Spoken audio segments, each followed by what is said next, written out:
Hello and welcome to What Would Jesus Tech? Were you meant to do it all? Were you meant to get everything done that you want to do in life? Oh man, there's just a few more things to do. If you only got those few more things done. I know I feel that way sometimes, maybe you feel that way.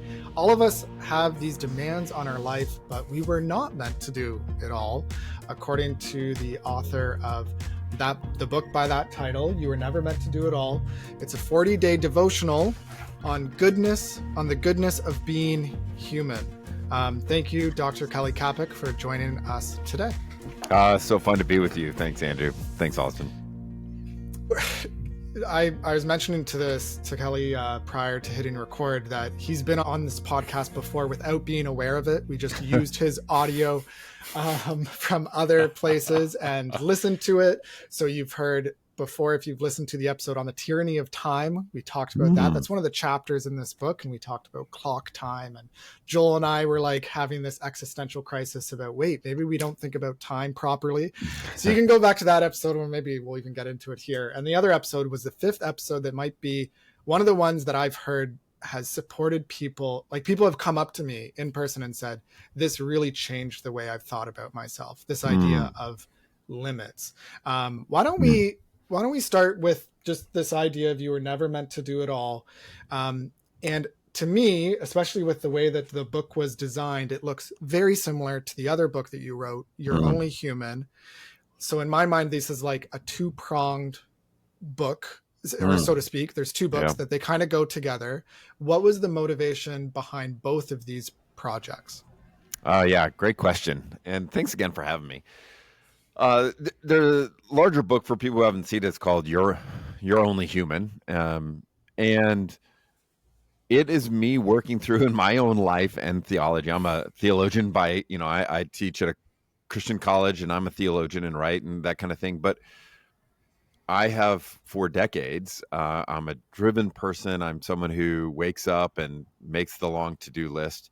And part of that means there's a perpetual exhaustion and a sense of, I just don't get enough done. And I would often get a sense of, at the end of my day, my wife, over dinner, like, how was your day? And it's funny when I realized I really judge my day, not according to like the meaningful relationships and ways I felt loved or loved others. It was like, how many things did I check off the list? And that just showed some dysfunction, right? And so the larger book is me working through that, and it's been a great encouragement to have it out there. But I guess it shouldn't surprise that many people actually said, I so love this idea, but it's too long of a book. Like, I don't have the time, right? So, which raises various things. But also, we have, so, and I heard from everyone from business people to, interestingly enough, prison chaplains and others. So I got different versions of, could you make this shorter, more manageable? And after a lot of work and time, it ended up being, let's do a devotional where every day for 40 days, 850 words. And what's been interesting with test readers is by smaller bits and spreading it out, going slowly, it seems to do something in that very process. Quick question: were any of the questions in the chapters written by ChatGPT? No, not that I know of. I mean, I actually know, because I would write them, or I just have a lot. The one when I say that I know of is, I have a lot of like former students and friends that I've met along the journey who I help and they helped with some of the questions. So if they used it, I don't know about it. No, it doesn't read like that, because I know how sometimes ChatGPT spits out discussion questions, and these are not like that. These are questions that you dwell on, and some of them are exercises. It's like you go through a passage and you think about this, or as you go through your day-to-day thing. Like, they're very reflective and fruitful, and not the boilerplate, What's the significance of that? So yeah, I think you did an excellent job with those. They don't read like AI at all. It's interesting, even you bringing it up, because again, in the process, it's so much slower to do this. Like, take test readers, and they slowly go through it, and then I have them give feedback, and they revise questions, all that. the book could have been out 6 months ago easily if we didn't do all of that. But I do think it's way better to just go slow and get people's, make it a more communal exercise. My name's on front, but it's a communal project for sure. It's That's almost really like you were working within your limitations, even. Definitely. Yeah. And so thinking about this, we're a technology podcast, but as I've said many times, technology is a human endeavor. It is very much what we serve with our hands. Adam was to serve the ground. The same word serve is used of serving idols. We need to be careful what we serve. We can serve ground in a good way or in an idolatrous way. And I do think that we sometimes forget about the person doing the serving. What does it mean to be human? Can you help us as a theologian? What does it mean to be human? It is a really good question because you get cliche answers even within Christian circles. Like, to be human is to be made in the image of God, but we still have these larger questions of what does that mean? And so the way I would actually put it, there's a couple things I'd say. The first thing is, sometimes in the history of the church, the way people try to answer what does it mean to be human is by comparing humans to animals and then trying to figure out what is the difference between us and other animals. And then that must be our human. And that's why you often had things like rationality emerge. Yes. But now we know how smart dolphins are, right? Or whatever it is. So anyways, there's all kinds of flaws with that. But there's some kind of truth in it. So to make a long conversation much shorter, the way I've really grown to put it in a nutshell is I really think made in God's image, we were made to be dependent on God, to be dependent on our neighbors, and to be dependent on the rest of creation in a very particular kind of way. And that dependence on God and neighbor is a kind of intimate communion that has a different quality than you might find with other animals and creatures. And but I think also being human is being a creature. And sometimes in Christian circles, even like you'll find people get offended if you call them a creature, and you're like, no, that's it's not an insult. Yeah, and maybe you guys will like this because I think this relates to the technology thing. So one time I was talking to this and for a big group of high school, or they were like graduating from high school, entering college. And I love Q&A afterwards. So I'm presenting some of these ideas that we are made finite with limits, that kind of thing. Anyways, at the Q&A, this high school kid raises his hand, and he's first one out of the gates. And I can tell he's kind of ticked at me already, right? And I think, I love this. I'm a college professor. This stuff doesn't bother me. I love it. And he's like, I got 3 questions. And I was like, great. So he goes, question number 1, does God have limits? Now which is funny when you ask a theologian a question like that, we're always going to be like, well, part of me want to say, well, he can't sin. Is that a limit? But I knew that's not what he was asking. So I basically said, no, God does not have any limits. And he started to smile. And then he said, are we made in the image of God? And then I started to smile. I could start to see where it's going. So I'm like, yes, we're made in the image of God. And then he started smiling, and he said, number 3. And honestly, as best as I can represent, I'm not trying to twist his words. This is almost word for word what he said. Then how in the world can you say that we should have limits? And then he said, show me the verse. And that's smart.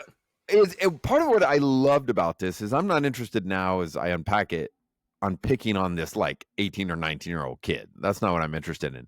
What I'm actually interested in is, what have we done to him as communities, the culture outside and the culture inside the church, that makes this kid think the fact that I'm telling him he's a creature and has limits is like liberal or bad to him. He thinks I'm and so how do I tell him as gently as possible? It's not a verse. It's every page of the Bible. It's what theologians call the creator-creature distinction, right? But the fact is, he thought he'd got me because we're supposed to be in the image of God, that we should be able to do. But that's actually the definition of God, not humans. So anyways, I love that story because I do think it captures a fundamental misunderstanding. And here's a young person who's absorbed it without even realizing it. And doesn't even. Yeah, he's thought about it really well. Like he connected those Yeah. dots really, really well, and asked a really, really smart question. Yeah. Yeah. I think I was talking to my wife about this, and because I enjoyed the book, I was telling her maybe you should read it. I'm leaving it around the house, just so she can see the title. Dangerous. Um, and we were talking. It's like, oh, but there's still a value of the cultural mandate. You still have all these verses about working hard and work ethic, and it's like for some people there does need to be a thing about work hard. You need to work hard. Don't be lazy. But essentially, my dilemma is trying to value both work ethic as well as limits. And it feels like there's some sort of balance there. And it feels simplistic to just say, we'll take more rest. So, how do we navigate the value of working hard with having limits? Yeah, I think part of what's helpful to be reminded is we are often worried about a problem that we don't have. So what I mean by that is you tend to find that people who are really lazy and slothful will probably not buy this book and read it. Instead, the reality is it is people who are exhausted, who are struggling.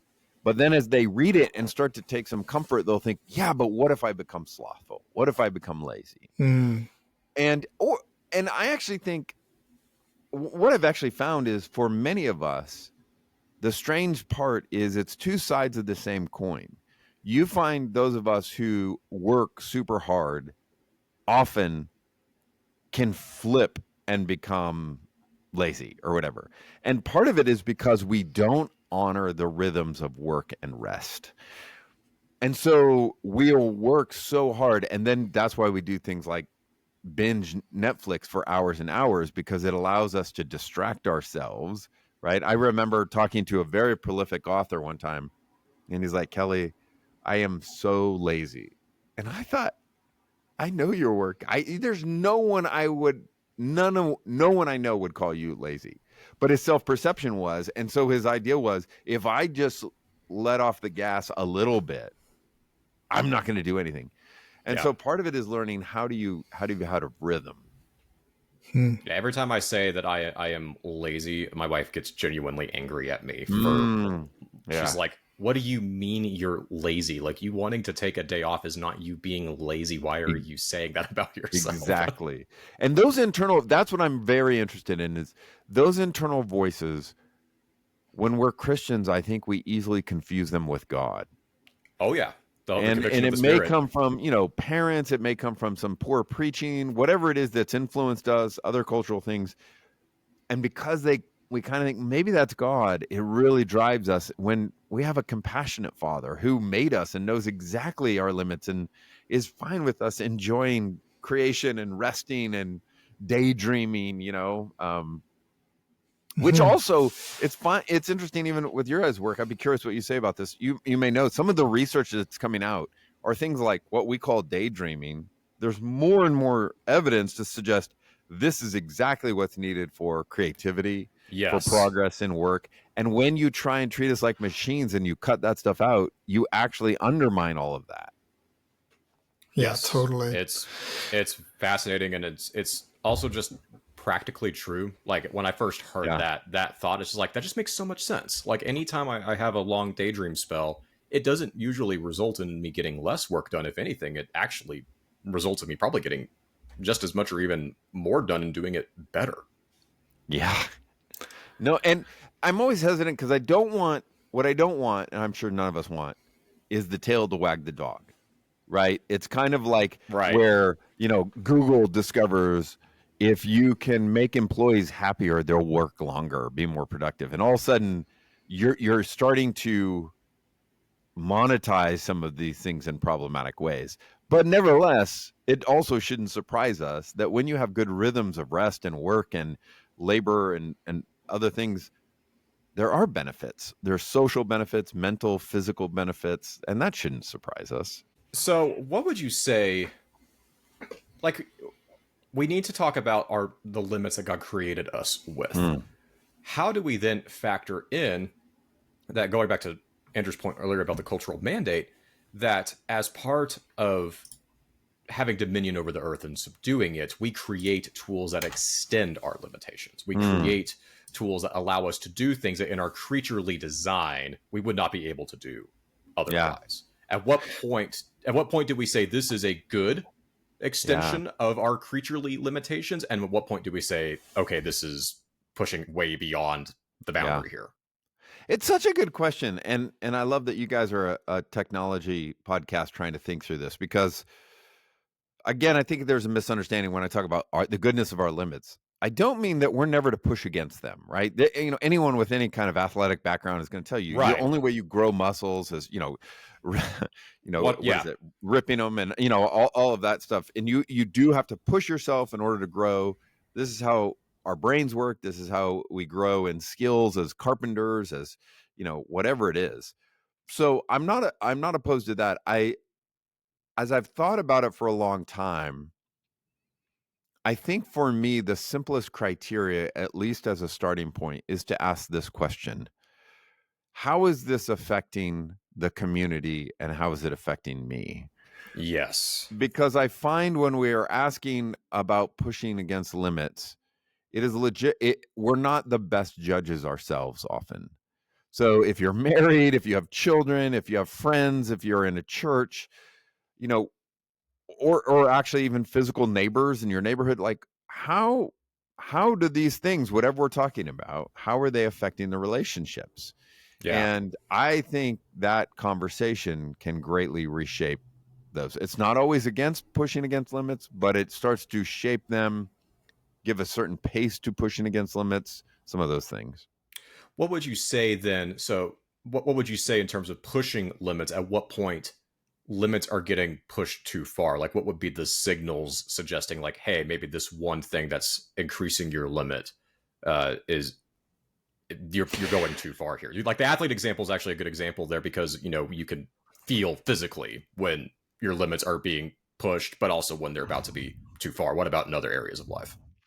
Yeah, I mean, I would actually be curious what you guys say. I mean, I'd still go back to to asking people that you trust, how is this pushing affecting these relationships? How is it affecting my body? Right? You actually can. We don't even have to talk about athletics. Like, you talk to people who sit in their chair all day long, day after day, for long hours. It starts to have a cumulative effect, right? There's a reason that the body keeps a score, which was not meant for the mass public, has become a New York Times bestseller, because our bodies absorb these stresses and trauma and all that kind of thing. So I do think listening to our bodies, listening to our communities is definitely important and can shape these kind of conversations.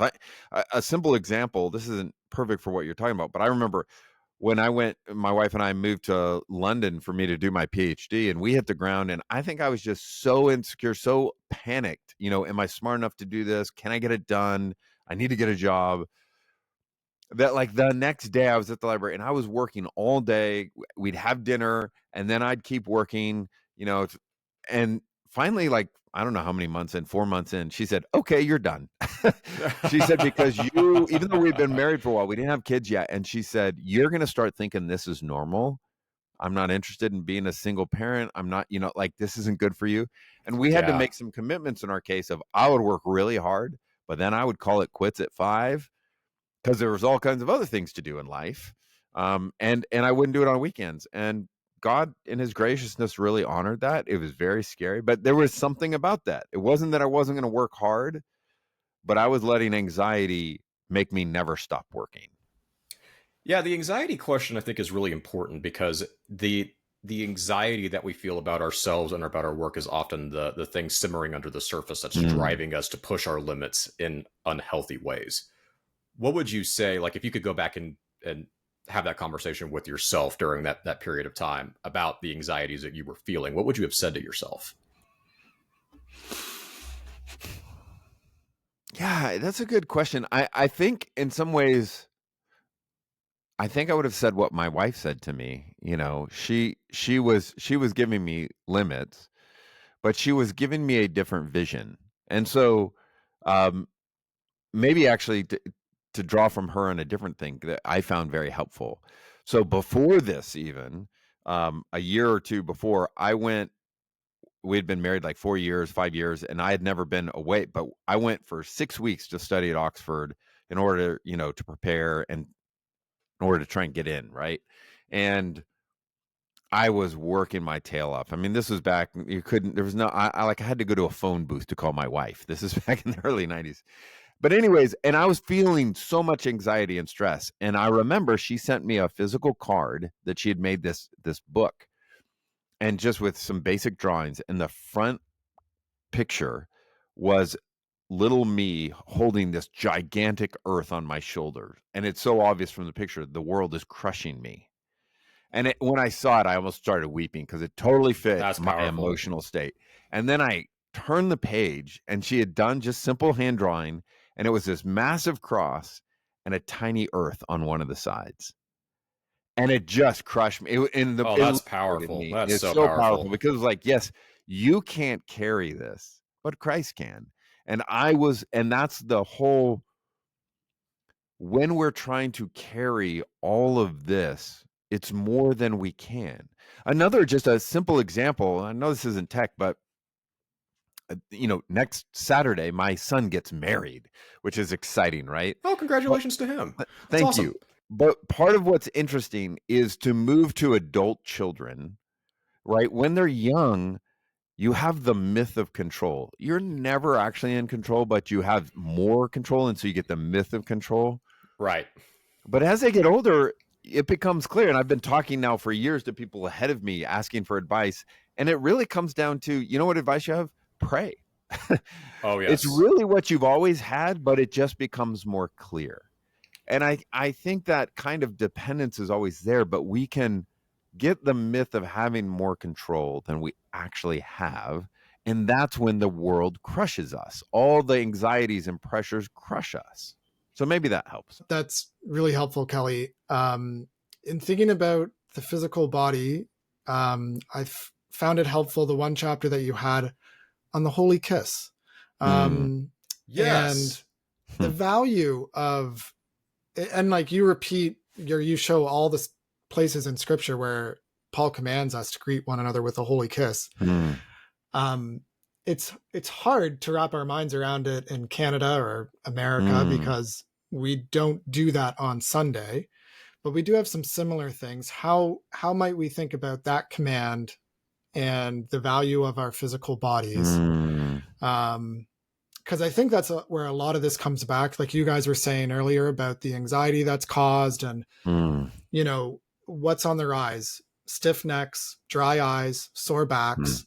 And yet we're in a more technology oriented world than ever. And yet it's causing more physical damage. Right.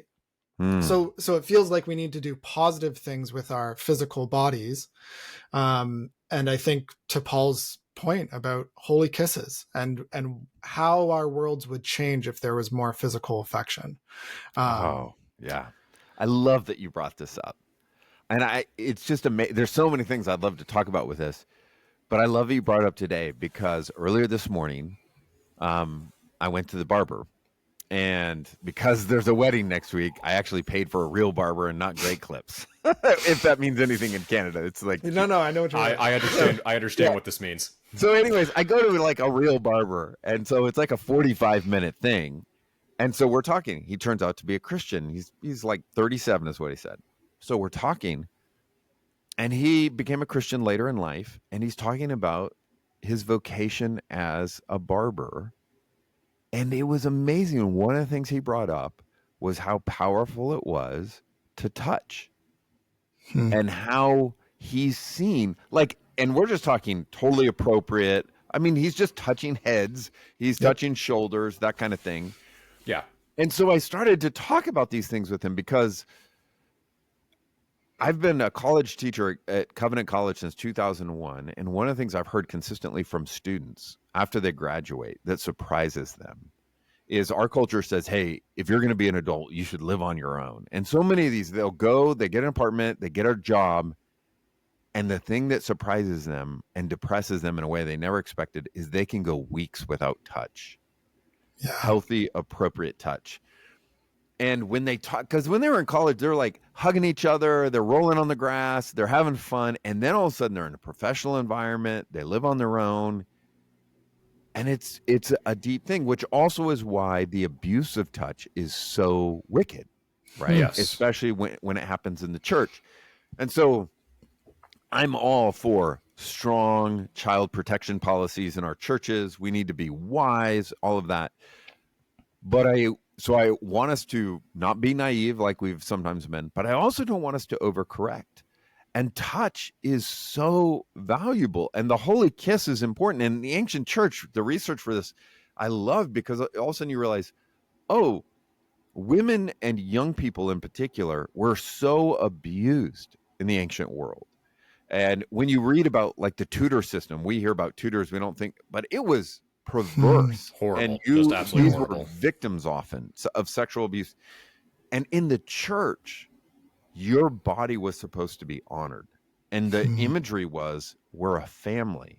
So it's a kind of kiss you would give a sibling, right? Or a parent. Deep love, respect, never inappropriate. And so again, yeah, like you were, we have some different cultural challenges for us, but we should try and figure out what in the world this looks like. I don't know if you guys have it at your church, but I don't love the greeting time at the beginning of service. We don't have it. Like, I'm glad not to have it either. Yeah, but I have learned, I actually don't like it, but I've learned to go, oh, there is something here. We're acknowledging each other's bodies. We're shaking hands. We're greeting each other. We're hugging. We're patting kids on the head, looking each other in the eyes. And there is something about that in our more and more inhumane, de-physical, de-embodied world. Totally. No, it's, I've tried to think about it. I find it helpful in certain, like sometimes my wife and I give props to each other, just a fist bump, and there's something different about that because it's like our little thing that we do, you get the kids in the car ready to go to school and because I drive my wife to work too. So we're all in the car together. We do a fist bump. We did it. We got all the things done. It's so hard. We're in the car and just that little fist bump means a lot, right?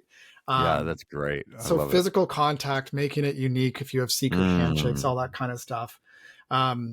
The other aspect of our bodies is thinking about our own bodies, then like turning it when we look in the mirror every morning, or, as I'm in my mid 30s. So I'm thinking about, I need to watch my body. I don't want to grow a beer belly and those sorts of things. You look down and you think about it. And as much as people have framed that as a women only issue, I don't think it's a women only issue. Absolutely not.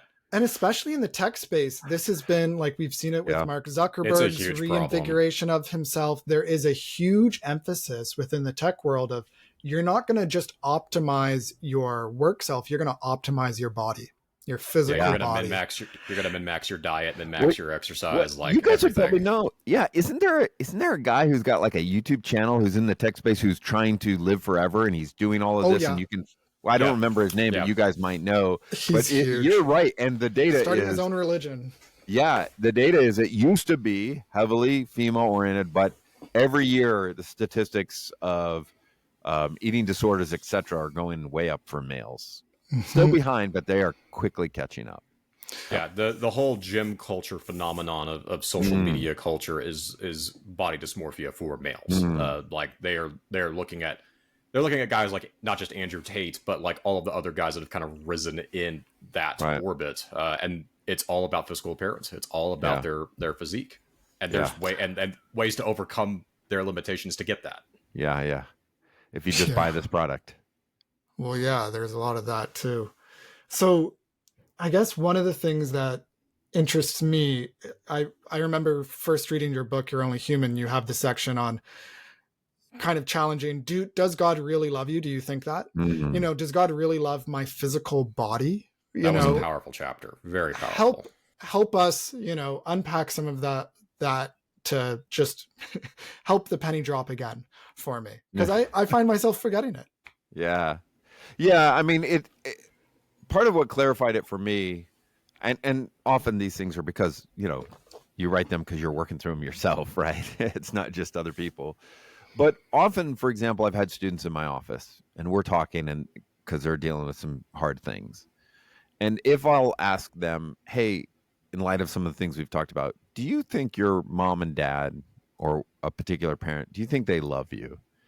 I've actually never had a student say no. But then when I follow up and ask, do you think your mom likes you? Do you think your dad likes you?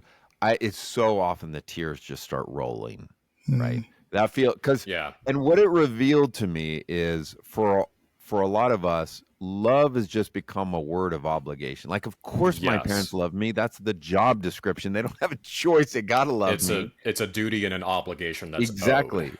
And they just if they don't love me, they're terrible people. And actually, I think that portrays exactly how we think of God. Of course, God loves me. He's God. He's got to love me. But when you actually scratch below the surface, you realize people that, God loves me, but he hates me. Or he doesn't like me. He doesn't like spending with me. Yeah. And so you get this kind of, there's always some elements of truth in this theology, but then it gets perverted where all of a sudden it's like, well, the father is like, I hate you. I hate your sin, but I love my son. And because you're connected to my son, I'll put up with you, Kelly. Yes. And it's kind of like when, if you have your kids' friends over and you're like, I find them annoying, but I love my kid, so it's fine. And that's kind of how a lot of us have done Christianity, which you can understand that is not going to give you any joy or energy or life. That doesn't sound like gospel, which means good news. That sounds like, I guess, okay news. Yeah. So yeah. Yeah, I thought the point that you made about that in the book was eye-opening, especially as someone who loves biblical theology, loves teaching about the atonement and things like that. Of just like, oh, that was a blind spot. Like that was that was a blind spot in my thinking and application of the imputation of the righteousness of Christ. That like, yes, God does love us with the same love that he has for Christ, but that is not the end of his love. That is just the beginning, and it extends to you personally and individually. Yeah, and once you start to go like that, does he like us, right? With all of our differences and quirks and all of that kind of stuff, you start to make more sense of the Christian life. Like, it is true, God hates our sin, but it's not because he hates us. It's because he so loves us that he's given us his spirit and is committed, not because he's irritated, but out of his love and delight in us. He's more committed than we are to liberating us from this sin that distorts and disorders us, right? That's exactly right. Because he wants us free to love him, to love our neighbor, and to rightly love his creation. So all of a sudden you realize, oh, when I'm sinning, God's not just like, oh, Kelly, I can't believe you did it again. It's like, it is a compassionate father, like, we're going to keep at this because you are hurting yourself and others, and I'm committed to you. More committed than you are to this. Yes, right? the patient long suffering of the Lord. Yeah, like he who began a good work in you will carry it on to completion. That's the hope. It's not that Kelly's consistent. It's not the perseverance of Kelly. It's a perseverance of God. And that perseverance is based in his kindness, in his love, in his liking us, because he likes what he made. He doesn't. Augustine has it amazing. Augustine put it very simply. Augustine says, God loves what he makes and hates what we make. But in context, what he means by what we make is sin. Right. So God actually loves us, but hates the sin that we're making that's distorting the things he loves. Mm-hmm. And then that goes back to your original question, Andrew, in terms of he made us all to be different. He's not trying to make us all the same. He wants all of these differences as part of how he made us. He just doesn't want the sin that's distorting us in all these different kinds of ways. Yeah. Yeah. And I think it's tough because it does distort us. Thinking about the chapter on stress, another excellent chapter that I really enjoyed. Very good. Because on the one hand, he made us good. You think about the garden, he made us as bodies, so we're not just our inner self, and then we just happen to have this flesh wrapped around who we are. It's like, no, you are your body in a very real sense. That is true. But then you have sin enter the world and inside of us. And then you have, like, when you said, what does it mean to be human? You talked about dependence on God, dependence on others, dependence on creation. Well, now all of a sudden, like, it's super cold in the winters in Canada. And, all of a sudden my face hurts when I go outside, or when it's super hot in the summer and it's just like heat stroke. And so I'm dealing with that, there's different things that you deal with, obviously, from other people's sin. And so it causes stress. It causes something to happen in you that you feel off. And so it was eye-opening to me to help think about that. Yes, that's normal. It's okay to feel stressed, and to theologically unpack that, or just anthropologically unpack that stress is a good thing. Yeah. Yeah, stress can be a good thing insofar as it gives us the ability, whether it's adrenaline or other things, to respond in different, when you hear the lion roar, when you're in a dark alley and your senses get more tuned, whatever it is, that can be helpful. The problem is now we've made stress a lifestyle. Right? Yes. And so as long as stress is episodic, realistic and addressed, it's fine. But we've made it a contrast. There has to be a contrast. We've made stress just a manner of constant. And that is when our bodies start to freak out and our communities start to get distorted and undermined and all those kind of things. And that's where I think it turns into forms of anxiety. Totally. And go ahead. Oh, I was just going to say, can I also, part of what we were talking about, and it relates to this too, I've been thinking about more lately that has helped me, is, we always bring our own cultures and experiences to the biblical text and even our understanding.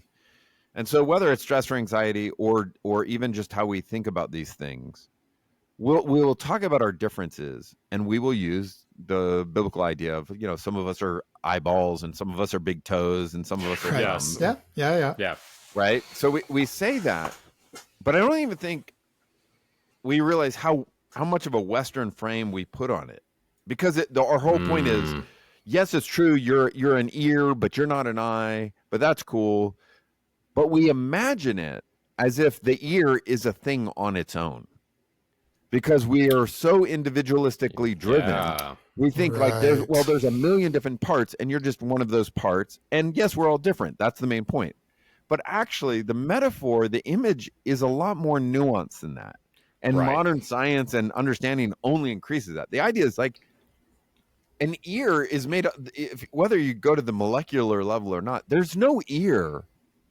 If it's not, like, if you cut off an ear, it's not an ear it's anymore. Nothing. It's not an ear. A thumb is not a thumb, right? No function. It only works because of its interconnection to the whole. Yes. And so even that is an example of how we dehumanize ourselves, because we understand the human in isolated, autonomous ways. When the reality is that even in our differences, which we want to honor, they're still only understood in terms of these larger connections and networks. Yeah. And this whole myth of self-made people and that's why you should address stress and anxiety on your own. All of that is really dehumanizing. Yeah, especially when we're talking about the connection to the body of Christ. Like, Christ did not create us as we were saying, like atomized parts of a body, but as an organized organism, to borrow from Bavinck there. Your whole giftings as an ear are meaningless if you're not taking those gifts to serve the people who are not ears. Exactly. And same with everybody else. Yeah. It doesn't matter. An ear floating around without a head that it's connected to is not doing nothing. Anything. It's worthless. It's nothing. Yeah.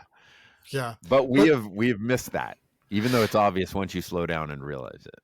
And it can be hard, especially to receive the ear, to like when you're like, not to use the metaphor too much, but I think when a lot of people think about spiritual gifts, it becomes again in the mode of, well, how do I do something to other people?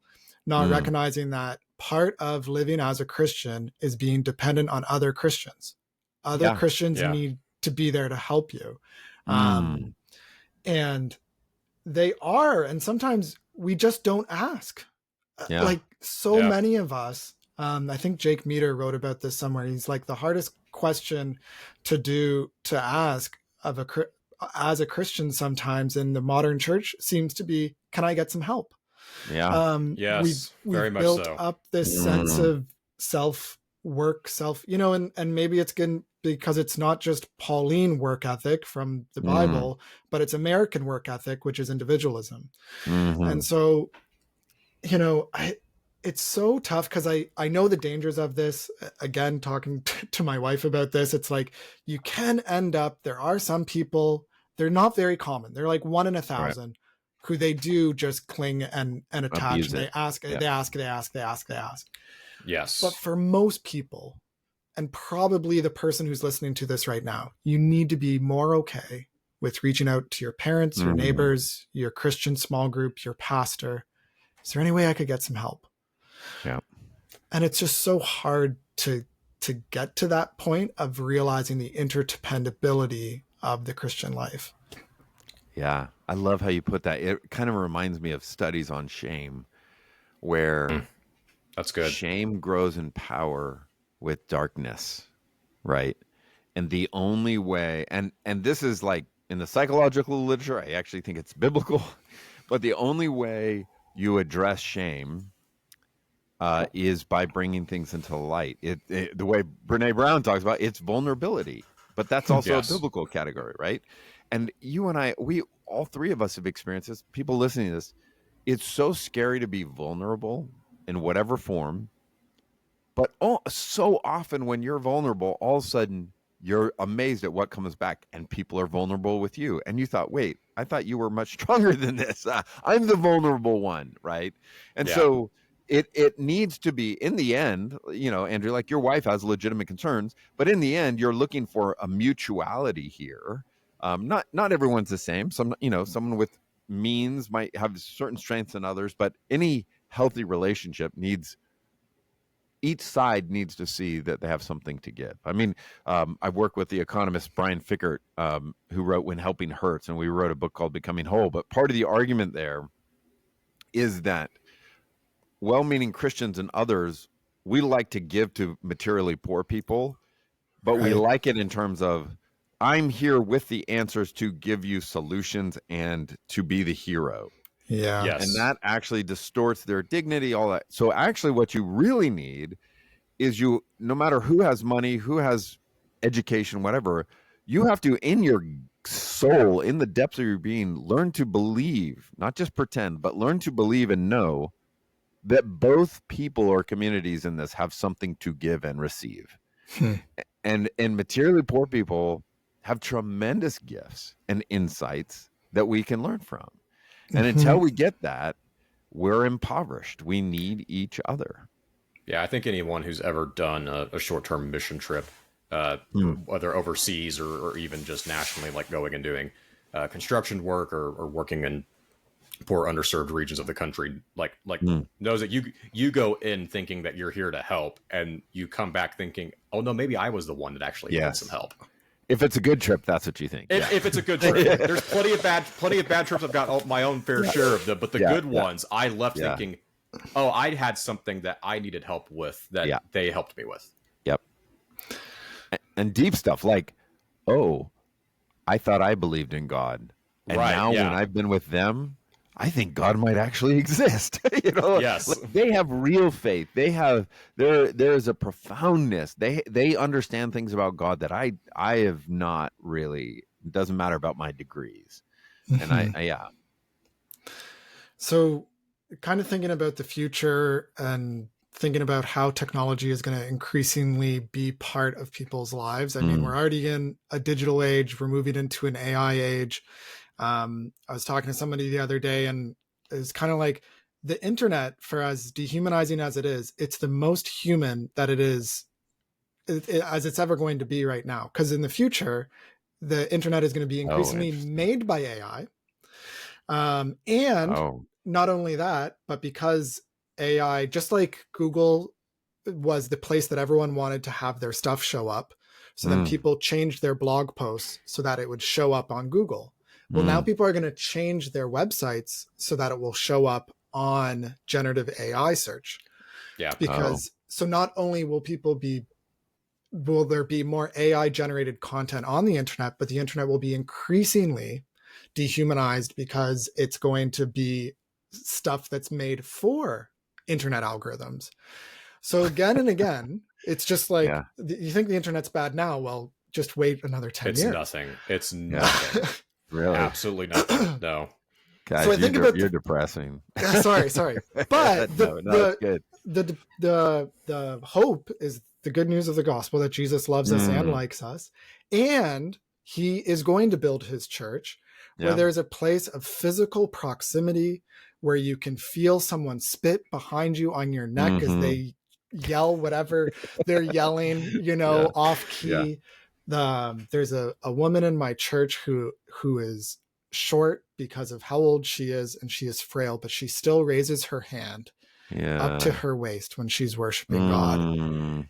And that, it's like, what are you there for? It's like, I'm there on Sundays to see her. Yeah. Because that encourages me. Yes. So the future of the church is still very human.